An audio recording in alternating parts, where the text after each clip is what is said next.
عارفين، احنا مش بنكره نفسنا. احنا بس اتعلمنا نشوف نفسنا بعين قاسية. سنين واحنا بنجري ورا صورة مثالية رسمتها لنا السوشيال ميديا، صورة خلتنا نحس ان في شكل معين لازم نوصله عشان نبقى كفاية. اهلا وسهلا بيكم في اول حلقة من بودكاست فاصلة.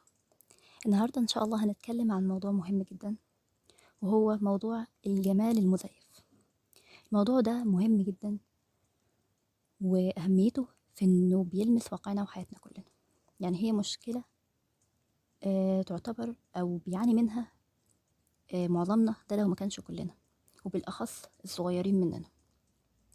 إن شاء الله على مدار الحلقة هنتكلم عن إيه هي المشكلة دي بالظبط، وأثرها علينا، وإزاي نتخلص ونتغلب عليها إن شاء الله. أولا كده في إيه هي المشكلة، عايزة أقول لكم إنها مشكلة حديثة وليدة جدا، حديثة وليدة العصر. هي مشكلة اختلقتها ونشرتها السوشيال ميديا. يعني السوشيال ميديا هي اللي اختلقت المشكلة دي، وكمان كل يوم بتكبر وبتنشر فيها أكتر وأكتر. ده ازاي بقى؟ عن طريق إنها بتحط معايير وشروط للجمال. يعني كلنا دلوقتي عندنا السوشيال ميديا، وكلنا دلوقتي عارفين إن في معايير وشروط للجمال، والسوشيال ميديا بقى حطاها وكده. فديت خلقت مشكلة وطرقت ببالنا كلنا. يعني المشكلة ديت كلنا أو معظمنا بيعاني منها للأسف، وبقت مشكلة لكل شخص فينا. ف المشكلة ديت لو جينا نبص في البداية كده ما كناش هنلاقي، يعني ما كانتش مشكلة بالحجم اللي هي موجودة فيه الوقت. ده بأثرها بقى عليك ايه؟ أثرها يعني صعب قوي. أثرها عليك ان انت دلوقتي لما هي تحط لك شروط ومعايير، فانت بقى اكيد تجري تقف قدام المراية عشان تشوف نفسك، هل انا استوفيت الشروط دي ولا لا؟ هل انا جميل ولا لا؟ وتبقى خايف بقى ومتوتر، وتفضل تقارن نفسك بالشروط ديت اللي هي اصلا شروط وهمية، معايير وهمية، معايير هم حاطينها كده على، يعني هي معايير وهمية وحاطينها على السوشيال ميديا اللي كلها أكاذيب وأوهام. تمام، فأنت تقف قدام المراية تقارن نفسك بيها. لو لقيت نفسك بقى أقل من المعايير دي يبقى ما نجحتش، أو مثلا في حاجة منك وقعت منهم من المعايير دي، هتبدأ بقى إيه؟ تفقد الثقة بنفسك، تزعل، تحزن، وتبدأ تخاف تخرج قدام الناس. كده أنا بقيت وحش، كده أنا طلعت وحش فعلا، أنا مكسوف قوي، أنا مش عايزة أطلع ومش عايزة أبص للناس، مش عايز أخرج. يعني إيه، هتفقد الثقة بنفسك وتبقى خايف تخرج للعالم. فده يعني بصراحة يعني أثر جانبي أو أثر وحش جدا، وبنشوف كتير قوي كتير قوي بالذات من الشباب الصغيرين بيعاني من الأثر ده. يعني عندهم الآثار دي، بيبقى خايف، بيبقى مكسوف من نفسه، من شكله. كل حاجة فيه بيبدأ بقى يقارنها، كل جزء من جسمه أو من شكله بيبدأ يقارنه بالمعايير اللي على السوشيال ميديا، ويبقى عنده يعني كتلة كبيرة جدا من المشاكل للأسف.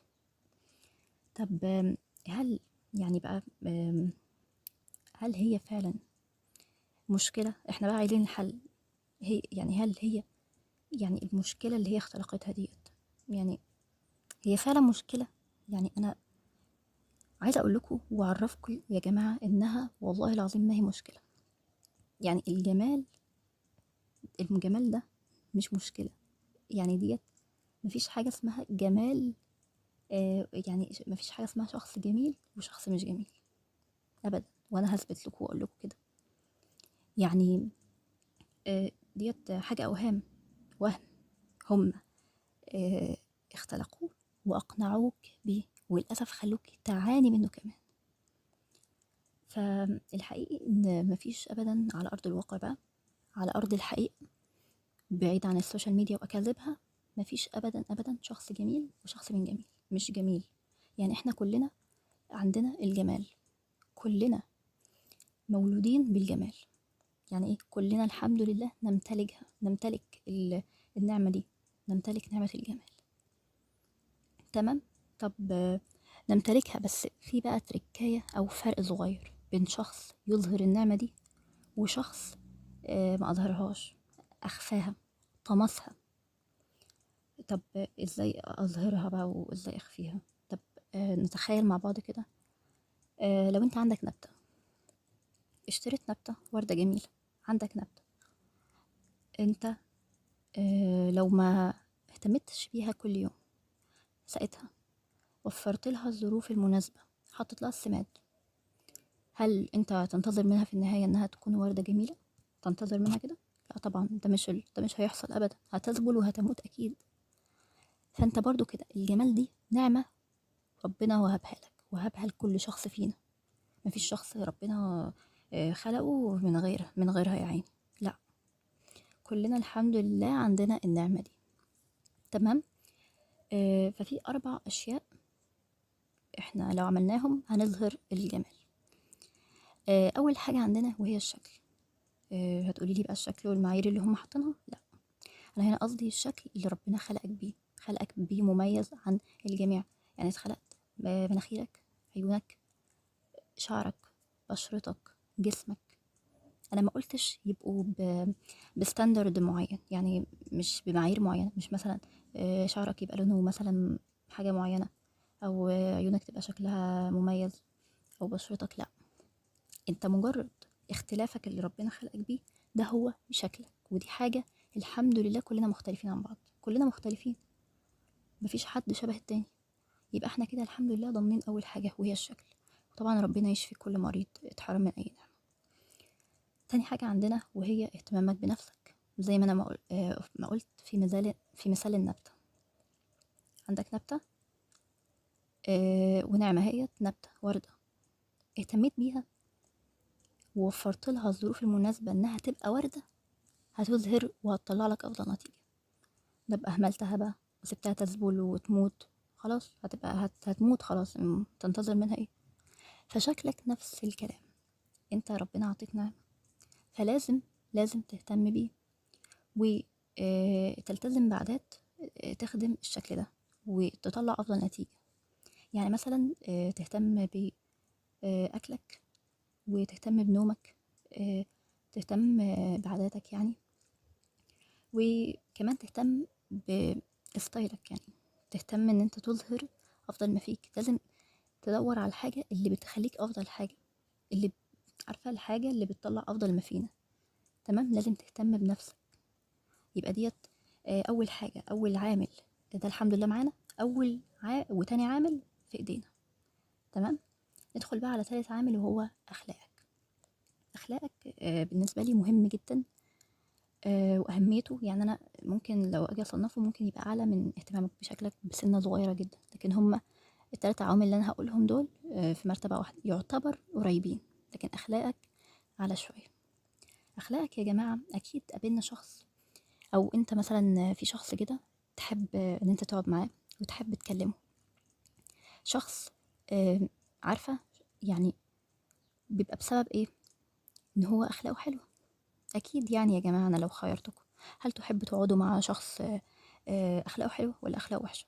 شخص متعجرف ومتكبر ولا شخص متواضع؟ شخص محترم ولا شخص لا؟ شخص كريم ولا شخص بخيل؟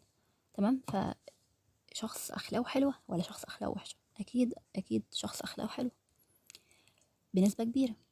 واصلا وعقلك اللاواعي بيرسم صورة عن الشخص اللي اخلاقه حلوة، اللي انت بترتاح معاه وبترتاح بوجوده، بيرسم صورة في عقلك ان هو شخص جميل. فانت تحب كلامه، تحب ان انت تسمع له، تحب ان انت تقعد معاه، بتستلطفه. تمام، يبقى اخلاقك نقطة مهمة جدا في ان انت تظهر جمالك اللي عندك. رابع حاجة بقى عندنا وهي الأخيرة هي علمك ثقافتك اللي هو إنسان تبقى متعلم. مش شرط تبقى متخرج من كلية معاك شهادة، مش شرط تبقى بتحب القراءة، مش شرط تبقى لابس نظارة، لا، مش قصدي كده أبدا. أنا قصدي إن أنت تبقى إنسان متعلم وبيحب يمشي في النور مش في الضلمة، إنسان عنده معلومة عن كل حاجة ومش شرط كل حاجة، بس إنسان، عارفين يا جماعة يعني أدق تعبير، إنسان مش يعني إنسان م- إنسان بيحب إن هو يبقى على علم بالمحيط اللي حواليه، على علم وعلى دراية، ودايما مش بيكتفي باللي بإيده، لا ده عنده شغف إن هو يطور من نفسه ويطور من إمكانياته ويطور من عقله. فعلا الإنسان ده إنسان مميز جدا. طب هتقولي لي بقى، طب ما في ناس متعلمة، يا اما متعلمة وناس مثلا مش حلوين أو مش بنحب نقعد معاهم ونكلمهم. يبقى في ناس فعلا متعلمين، لكن أنا قلت قبل ثقافتك وعلمك، قلت أخلاقك. لازم العلم يتوج بالأخلاق. علم من غير أخلاق يبقى ملوش لازمة. فأنت عايز تظهر الجمال اللي في علمك وثقافتك، لازم تتوجه بالأخلاق. يبقى أنا كده قلت لكم الأربع حاجات، الحمد لله واحدة معانا.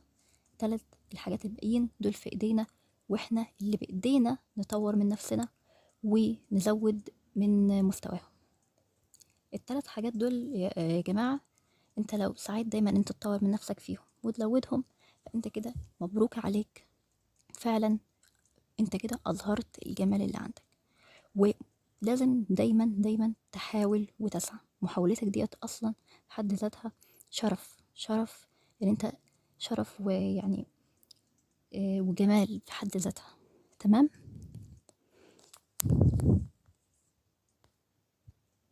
وفي النهاية كده عايزة أقول لكم على فكرة مهمة جدا، إن مهما كنت جميل وبتسعى دايما إن أنت تطور من نفسك، فأنت دايما هتلاقي اللي يختلف معاك. يعني دايما هتلاقي ناس مش حباك، مش حابة شكلك بقى، مش حابة طريقتك، مش حابة حاجة فيك. يعني الناس بتختلف معاك وخلاص. والأسبابهم، الأسبابهم عادي. يعني أنت مش مطالب أبدا إن أنت ترضي جميع الناس، عشان مش هيحصل أبدا، دي حاجة مستحيلة. فهو مفيش شخص واحد الجميع بيجتمع عليه يا جماعة. فلازم تدرك الفكرة ديت وهترتاح جدا. يعني أنت اعمل اللي عليك، بس دايما اعمل اللي عليك، واسعى دايما لتطوير نفسك، وأوصل لمرحلة إن أنت تبقى راضي عن نفسك. رضيت عن نفسك يبقى خلاص ارتاح كده، ومعدتش تعذب نفسك، ومعدتش تدخل نفسك في حيرة وجدالات. يبقى أهم حاجة إن أنت بعد ما تعمل اللي عليك، إن أنت تقف قدام نفسك وترتاح. مش مهم إن كل الناس تعجب بيك، عشان ده أبدا مستحيل إن هو يحصل. ويبقى لازم الفكرة دي تحطها في عقلك، إن رضا الناس غاية لا تدرك. وانت لو فضلت حاطط الفكرة دي في دماغك، هترتاح وهتوفر على نفسك تعب وحيرة ملهمش لازمة أبدا. كده الحمد لله وصلنا لنهاية الحلقة. لو عجبكم الفيديو ما تنساش تعمل سبسكرايب، وتعمل إعجاب، وتعمل مشاركة. ولو عندكم أي أفكار أو أي مشاكل حابين نتكلم فيها، اكتبوا لي تحت في الكومنت. مع السلامة.